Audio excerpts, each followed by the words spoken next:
वचन को अभी थोड़ी देर पहले एक वचन को हमने देखा था, निकाला नहीं था, पर ऐसे ही मैंने बोला था कि प्रकाश वाक्य 3:10 हम देखते हैं।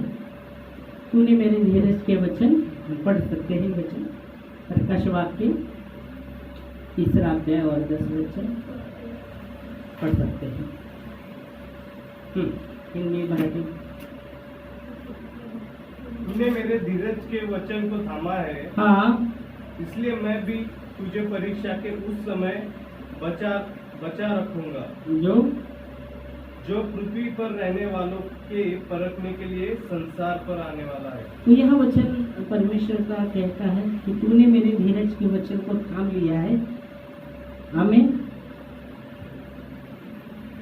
और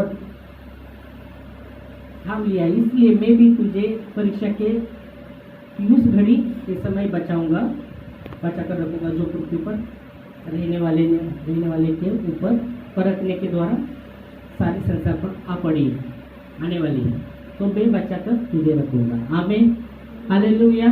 परमेश्वर का वायदा है, क्योंकि आपने प्रभु के वचन को, धीरज के वचन को थाम लिया है, आमीन। परमेश्वर का वचन समय पर काम करता है, और जब प्रभु का वचन समय पर काम करता है उसके लिए हमें रुकना भी पड़ता है। और इसलिए वो कहता है कि तूने मेरे वचन, धीरज के वचन को थाम लिया है, आमीन। इसलिए बोला परमेश्वर का वचन उसके समय पर वो काम करता है, उसे थामना, जब हमने थामा है, उसके वचन को थाम रखते हैं, तो उसका वायदा है कि मैं भी तुझे उस परीक्षा के समय बचा कर रखूंगा, आमीन, हालेलुया, प्रेज लॉर्ड। और इसलिए बहुत ही जरूरी है परमेश्वर के जो वचन है, जो धीरज के वचन, उसे हमें थाम रखना है, थामे रहना है। और इसलिए जब उसके वचन को हम थामे रहते हैं, उसका वायदा, वो जो भी उसने वायदा किया है वो पूरा करने वाला है। उसका वायदा कभी अधूरा नहीं होता, वो वायदा, उसका वायदा समय पर वो पूरा ही करता है, आमीन, हालेलुया। बाइबल कहती है हर एक शास्त्र लेख, जो भी शास्त्र लेख था यीशु मसीह ने पूरा किया, जो भी शास्त्र लेख था उसे उसने पूरा किया, हालेलुया। और फिर यीशु मसीह ने क्रूस पर जब वो कड़वाट लिया और कहा अभी पूरा हुआ है, तो जो भी शास्त्र लेख था उसने पूरा किया, तो उसका जो भी वायदा है वो समय पर पूरा होता है। और इसलिए वचन कहता है कि तूने मेरे धीरज के वचन को थाम लिया है। धीरज के वचन, परमेश्वर का वचन जो काम समय पर करता है, उसे थामा रहना बहुत ही जरूरी है, हालेलुया, प्रेज लॉर्ड। और फिर उसके साथ उसका वायदा है कि वो कहता है मैं भी तुझे बचा कर रखूंगा, हालेलुया। दूसरी बात, नई बार हम देख रहे थे, यीशु मसीह कहता है जागते रहो। अभी उसका वायदा है, उसका वचन है बचा कर रखूंगा। पर अब जब गसमनी बाग में यीशु मसीह अपने चेलों के साथ थे, और यीशु मसीह कहते तुम जागते रहो कि परीक्षा में ना गिरो। आत्मा तो तैयार है पर शरीर निर्बल है। हम पढ़ सकते हैं वचनों, मत्ती 26 के 41 और 42 वचन में, तो यहाँ आप देख सकते हैं, मत्ती 26 41 और 42। जागते रहो और प्रार्थना करते रहो, जागते रहो और प्रार्थना करते रहो कि तुम परीक्षा में ना पड़ो। हाँ, तो यहाँ आप देख सकते हैं, जागते रहो और प्रार्थना करते रहो कि तुम परीक्षा में ना पड़ो। फिर आत्मा तो तैयार है परंतु शरीर दुर्बल है। हाँ, शरीर कमजोर है, निर्बल और दुर्बल है। तो यहाँ यीशु मसीह कहते हैं तुम जागते रहो और प्रार्थना करो कि तुम परीक्षा में ना पढ़ो। मतलब आप देख सकते हैं, इसके प्रकाश वाक्य में जब आपने देखा वचन में लिखा गया है, पृथ्वी पर रहने वाले उनको परखने के द्वारा सब पर, संसार पर वो परीक्षा आने वाली है। मतलब परीक्षा आने वाली ही है, परीक्षा है आने वाली ही है। परीक्षा है आने वाली ही है, पर वो कहता है, यह यीशु मसीह कहते हैं, तुम जागते रहो और प्रार्थना करते रहो कि तुम परीक्षा में ना गिरो, परीक्षा में ना पड़ो। आत्मा तो तैयार है पर शरीर दुर्बल है। तो यहाँ आप समझ सकते हैं प्रकाश वाक्य 3 के 10 का वचन और यहाँ यीशु मसीह के जो बोल आप देख सकते हैं। तो वो कहने का उद्देश्य यही बता रहा है कि परीक्षाएं आने वाली है, बहुत सी परीक्षाएं आने वाली है। आपने देखा कोरोना आ गया, उसका दूसरा कोरोना का दूसरा रेड, वो दूसरा उसका ही कोरोना का और भी क्या क्या और भी कितने कितने वो वायरस आने लगे, ये वायरस वो वायरस। तो बहुत से ऐसी परीक्षा आने वाली है, पर वचन कहता है तुम जागते रहो और प्रार्थना करते रहो कि तुम परीक्षा में ना गिरो। हालेलुया।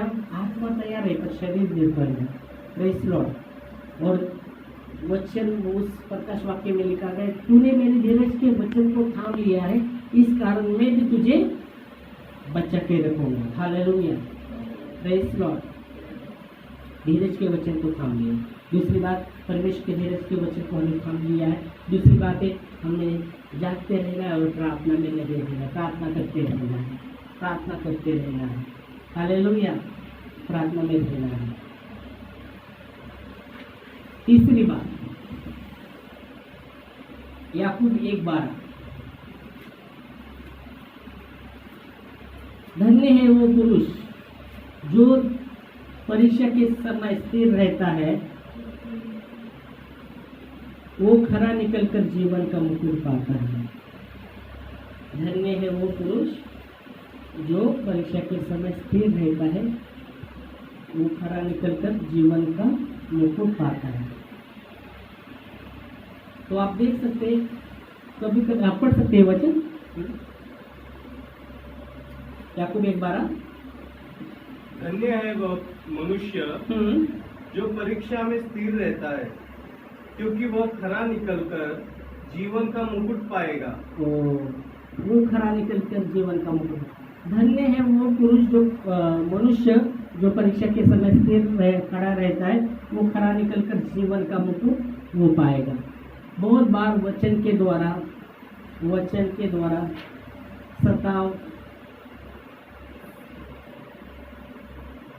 सताव या क्या बोलेंगे, समस्या, वचन के द्वारा समस्या या सताव आते रहते हैं।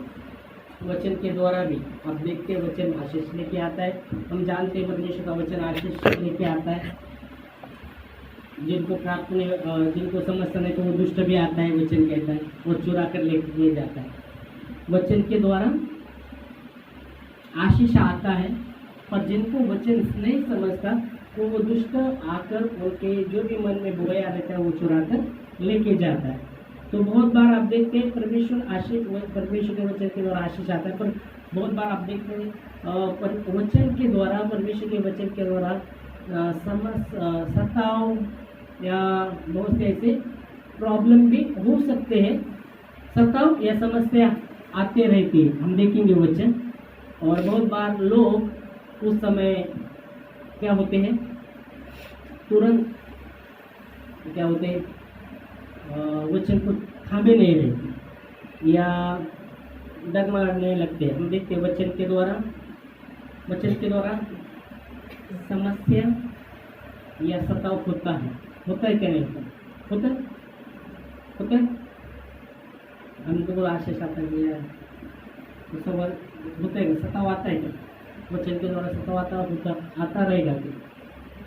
तो आता है। हम देखेंगे वचन मत्ती 13:21 में आप देखेंगे।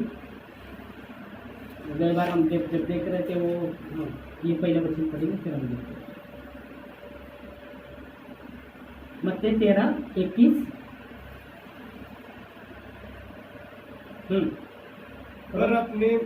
पर अपने में जड़ न रखने के कारण वह थोड़े ही दिन का है। हाँ, और जब वो वचन के कारण क्लेश या उपद्रव होता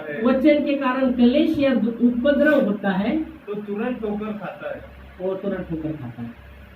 अभी देखो, वचन के कारण क्लेश या उपद्रव होता है तो वो तुरंत ठोकर खाता है। किसके विषय में कहा गया है वो? तो से विषय में कहा गया है पथरीली भूमि पर बोया। हाँ, पथरीली, जो जड़ नहीं है उसके अंदर, इस कारण वो वचन के कारण सताव व उपद्रव होकर वो तुरंत ठोकर खाता है। तो वचन के द्वारा सताव या उपद्रव आता भी है, पर बहुत जरूरी है वचन को थामे रहना। Hallelujah, praise Lord. परमेश्वर के धीरज के वचन को थामे रहना बहुत ही जरूरी। गए बार हम जब देख रहे थे, वहाँ हम जब विजिट को गए तो वो बता रहे थे, वो परिवार के नीचे एक विश्वासी परिवार है, वो बता रहे थे वहाँ जो एरिया उधर लोग हैं ना, वो उनको पूरा सताव कर रहे हैं, सताव करते बोलते ऐसा है, बोलता ये ऐसे ऐसे। तो जब बता रहे थे हमको, हम ऊपर प्रार्थना को गए तो बता रहे थे हम लोग, तो बोले ठीक है हम प्रार्थना भी करेंगे, पर खास करके मैं बोला यीशु मसीह का सताव किया, पर यीशु मसीह पर वो उन्होंने विरोध किया, तो क्या है, हमारा भी विरोध हो सकता है, हमारा भी सताव हो सकता है। और यीशु मसीह मत्ती 5:11 में कहा गया है कि जब मेरे नाम के कारण तुम्हें लोग सताए, तुम्हारे विरुद्ध बातें करने लगे, तुम्हारे विरुद्ध झूठी बातें बोलने लगे, तो निराश मत रहो और तुम आनंद और मगन करो, क्योंकि तुम्हारा स्वर्ग के राज्य में प्रतिफल है। हम पढ़ सकते हैं ये वचन मत्ती 5:11।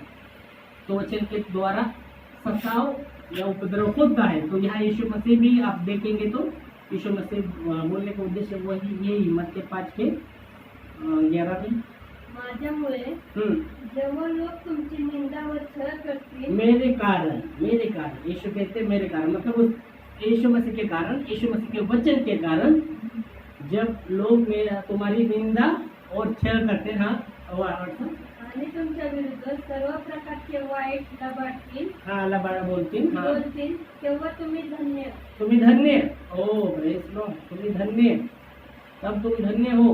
हालेलुया। आगे आनंद करा, उल्लास करा, कारण स्वर्गात तुमचे प्रतिफळ मोठे आहे। ओ प्रेज़ लॉर्ड।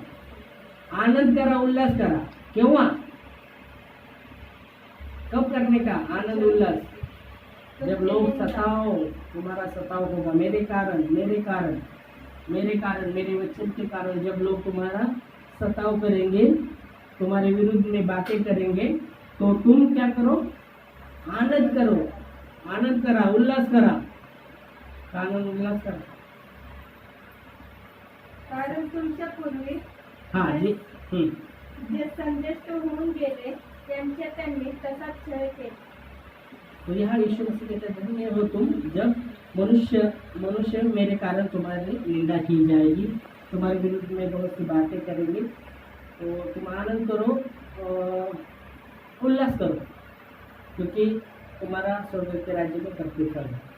बहुत सारे लोग ऐसे करने से चूक जाते हैं, बहुत सारे लोग ऐसे करने से चूक जाते हैं, है ना। कसं करणार होतं, आनंद कसं करायचं, लोग सताव करायला लागले, लोग निंदा करायला लागले। अभी 2 दिन के पहले मेरे को रात को एक मैसेज आ गया, बोला वो एक भाई का मैसेज था, और उसने मैसेज में उसका मैसेज बातों से आया था, वो टॉक करते हुए वीडियो व्हाट्सएप पर माझ्यासाठी प्रार्थना करा। तो फिर ऐसा प्रॉब्लेम हुआ है की माझं त्यामध्ये काही रोल नाही, माझ्या सोसायटीचं तिथं तो काम करतो ब्रदर, त्याचा बी रोल नाही, त्याच्या तिथं एक टपरी होती, गुंडाची टपरी होती, मला आम्ही काही केलं नाही, तिने उचलून नेली टपरी, पण तो माणूस माझ्यावर दोष लावा लागले, ह्यांच्यामुळे गेले आणि मला धमकी दिली मारण्याची, मला दगडफेक केले। माझ्यासाठी प्रार्थना, ठीक है आपण प्रार्थना करू। मैंने प्रार्थना भी किया, वो भी फोन के व्हाट्सएप पर बात करके प्रार्थना किया, आई विल प्रेयर, और प्रार्थना भी किया उनके लिए। प्रेयर होने के बाद वापस हो गया, आमीन कर दिया, उसने बोल दिया आमीन, फिर बाद में फिर वापस मैसेज डाला, विषय अवघड आहे प्रार्थना मध्ये। मैंने फिर उसके नीचे डाला, विषय अवघड आहे पण प्रभूसाठी सर्व सोपं आहे। समझ में आ रहा है आपको? तो वचन कहता है कि बहुत से आप देख सकते हो, इसलिए आप देख सकते हैं कि बहुत से लोग ऐसे करने से चूक जाते हैं, अभी उसने वो नीचे एक उसके पहले मेरे विरुद्ध षड्यंत्र है म्हटलं षड्यंत्र षड्यंत्र टाकले कोणी ऐसा भी बोल रहा है. फिर बाद में ऐसा विषय अवघड आहे माझ्यासाठी प्रार्थनेमध्ये लास्ट विषय अवघड आहे पण देवासाठी प्रभु के लिए सब कुछ संभव है. बोला सोपं आहे सगळं सोपं आहे. Hello praise the Lord. तो बहुत बार ऐसे एक बातों से चूक जाते हैं. कौन सी बातों से चूक जाते हैं? जेव्हा प्रभूच्या नावात प्रभु काय बोलते हैं, मेरे कारण लोग तुम्हें सताए, तुम्हारे विरुद्ध में बातें करे, तो तुम आनंद करो, मगन रहो. उल्लास म्हणजे मगन उल्लास उल्लास है ना. मराठीमध्ये उल्लास मराठीमध्ये उल्लास आहे ना. हिंदीमध्ये मगन आहे. आनंद करो और मगन रहो क्योंकि तुम्हारा प्रतिफल है. तो बहुत से ऐसे लोग मैं बोला चूक जाते हैं उन बातों से. व्यवस्था विवरण 8 के 2 और 3 वचन में हम देखेंगे. व्यवस्था विवरण 8वां अध्याय 2 और 3 वचन. बहुत सारे लोग ऐसे करने से चूक जाते हैं. व्यवस्था विवरण 8वां अध्याय 2 और 3. और स्मरण रख कि तेरा परमेश्वर यहोवा उन 40 वर्षों में तुझे सारे जंगल के मार्ग में से इसलिए ले आया कि वह तुझे नम्र बनाए और तेरी परीक्षा करके यह जान दे कि तेरे मन में क्या क्या है और कि तू उसकी आज्ञाओं का पालन करेगा वा नहीं. तो बहुत बार ऐसे परिस्थिति में बहुत बार आप सोच सकते लोग चूक जाते हैं. ऐसे परिस्थिति जिसे आप वचन कहता हूँ परमेश्वर ने जंगल से ऐसे समय के लेके आए. क्यों लेके आए? कि वो और भी नम्र बने. तो जंगल का मार्ग बहुत से ऐसे कठिनाई आप देख सकते हैं. कठिनाई का जो मार्ग तो क्यों लेके आए बोल रहे कि तो और भी नम्र हो.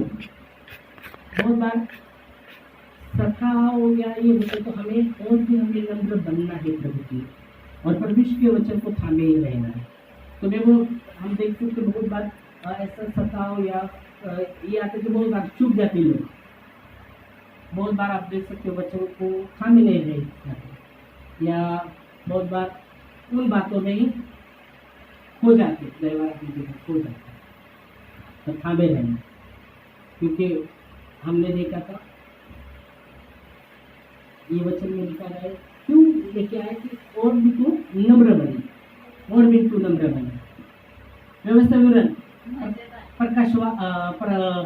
व्यवस्था विवरणला अनुवाद 8वां अध्याय 2 आणि 3 वचन. अनुवाद 8वां अध्याय वाचा. अनुवाद पुढे अनुवाद नवीन करारामध्ये जुन्या स्वरूपात अनुवाद 8वां अध्याय 2 आणि 3 वचन. तुला नीट करावे आणि तुझ्या मनात काय आहे म्हणजे तू त्याच्या आज्ञा पाळशील की नाही याची कसोटी पाहावी म्हणून तुझा देव परमेश्वर ह्याने गेली 40 वर्ष तुला रानातून कोणत्या रीतीने चालविले त्याचे स्मरण कर. क्यों बोल रहे पहिलं मराठीमध्ये कसं लिहिलं लीन व्हावं. तू काय तुला लीन करावं आणि तुझ्या मनात काय आहे म्हणजे तू त्याच्या आज्ञा पाळशील की नहीं. तो बहुत बार ऐसे मतलब इन बातों से बहुत से लोग चूक जाते कि जो सताओ या ऐसा है तो छोड़ विश्वास के डर में नहीं लगता या थामे नहीं रह पाते. तो कैसे कैसे कर सकते कैसे? पर परमेश्वर का वचन कहता है नहीं ऐसा तुम्हें करना है. हमें नम्र बनना है. उसके आज्ञा को पकड़े रहना है. उसके वचन को थामे रहना है. और प्रकाश वाक्य 3:10 में यही प्रभु ने कहा कि तूने मेरे धीरज के वचन को थाम लिया इसलिए वापस वचन लेंगे और फिर आज रुकेंगे इसलिए ये वचन लेंगे. प्रकाश वाक्य हमने देखा था 3रा अध्याय और 10 वचन. धीराविषयीचे माझे वचन तू राखिले आहे धीराविषयीचे तू माझं वचन राखलं आहे, म्हणून पृथ्वीवर राहणाऱ्या लोकांची परीक्षा होण्याचा जो परीक्षा प्रसंग सर्व जगावर येणार आहे, सब जाति पर, सब लोगों पर वो आने वाला है, त्यापासूनही मी तुला राखी। इससे मैं तुझे नहीं बचाऊंगा। तूने मेरे धीरज के वचन थाम लिए, इसलिए मैं भी तुझे बचाऊंगा। वो पृथ्वी पर रहने वाले हर एक व्यक्ति पर जो परीक्षा आने वाली है, संसार पर वो परीक्षा आने वाली है, उससे मैं तुझे बचाऊंगा। इसलिए बाइबल कहती है परमेश्वर का वायदा वो पूरा करता है। आमीन। धीरज उस वचन को, धीरज के वचन को थाम लिया, जो समय पर उसका वायदा वो पूरा करता है। पर हमें रुकना भी बहुत जरूरी रहता है, हमें थामे भी रहना बहुत जरूरी रहता है। Hallelujah, praise Lord. और वो पूरा करेगा, उसका जो भी वायदा है समय पर वो पूरा करता है। पर हमें थामे रहना है, प्रभु में बने रहना है। कितना भी सताओ, बहुत बार बीच में बहुत साल के पहले मैं देख रहा था, सुन रहा था, उड़ीसा में कितने तो विश्वासी लोगों को जलाया, कितने के पास को मारा, बहुत ऐसा सता। फिर भी मैं आज भी परमेश्वर का वचन वहाँ काम कर रहा है। Hallelujah, praise Lord. तो सताव आने वाला है, सताव होने वाला है, पर हमें मजबूत होना है, क्योंकि परमेश्वर हमारे संग है।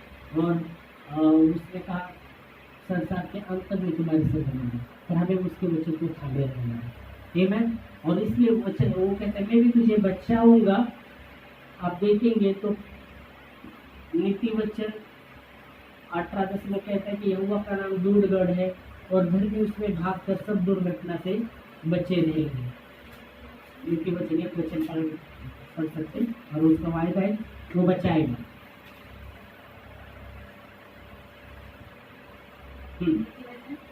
18:10 परमेश्वराचे नाम बळकट दुर्ग आहे, त्यात धार्मिक धावत जाऊन निर्भय राहते। हाँ, तो वचन कहते हैं परमेश्वर का नाम दूरगढ़ है और धर्मी उसमें भागकर सब दुर्घटना से बचे रहेंगे। इसका मतलब आप देखेंगे यीशु मसीह ने कहा जो अपना प्राण बचाना चाहेगा वो प्राण को खोएगा, जो मेरे कारण प्राण भी देगा वो फिर से उसे बचाएगा, उसको प्राण उसको फिर से मिलेगा। जो मेरे कारण मेरे अपना प्राण बचाना चाहेगा वो खोएगा, जो मेरे कारण अपना प्राण भी देना चाहेगा वो पाएगा। हालेलुया। तो बने रहना प्रभु में बहुत जरूरी है, और उसके वचन को थामे रहना। फिर कैसा भी समस्या आए, इधर ये भी आए, बाइबल कहती है वही चेले डरते थे, घबराते थे, पवित्र आत्मा उन पर आया तो वही उनको समझ में आया। बाइबल कहती है वो उन्होंने यीशु मसीह के लहू के द्वारा, मेमने के लहू के द्वारा और अपने गवाही के वचन के द्वारा वो जीवंत हुए। और जब मृत्यु का भी समय आया तो अपने प्राण को प्रिय नहीं जाना। प्रकाश वाक्य 12:10 में लिखा गया है, आप देखेंगे तो प्रकाश वाक्य 12:10 मेमने के लहू के द्वारा और अपने